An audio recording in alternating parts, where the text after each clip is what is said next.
আমরা দেখেছি দীর্ঘদিন পর একটি অবাধ সুষ্ঠু এবং নির্বাচনের মাধ্যমে জনগণের ভোটে নির্বাচিত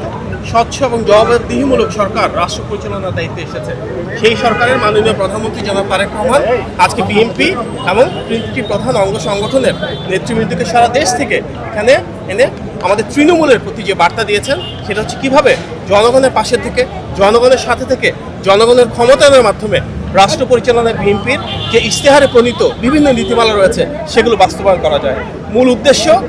জনগণের দল হিসেবে বিএনপি নিশ্চিত করতে চায় মাননীয় প্রধানমন্ত্রীর নেতৃত্বে নির্বাচনের প্রতিটি প্রতিশ্রুতিকে যত দ্রুততার সাথে সম্ভব স্বচ্ছতা, ন্যায্যতা এবং সমতার ভিত্তিতে সেগুলো বাস্তবায়ন করা। আজকের এখানে যে কর্মসূচি হচ্ছে তার মাধ্যমে মাননীয় প্রধানমন্ত্রী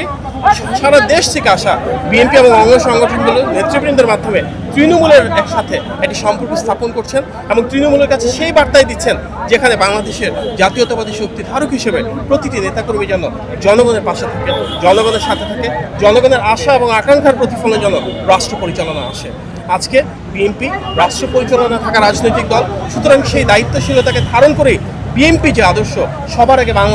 বাংলাদেশের স্বার্থ, বাংলাদেশের সার্বভৌমত্ব এবং জনকল্যাণ সেটি নিশ্চিত করার জন্য সবাইকে প্রতিশ্রুতি দেওয়া হচ্ছে এবং আমরা বিশ্বাস করি সবাই একসাথে কাঁধে কাঁধ মিলিয়ে এই বাংলাদেশটাকে আমরা বিনির্মাণ করব, যেখানে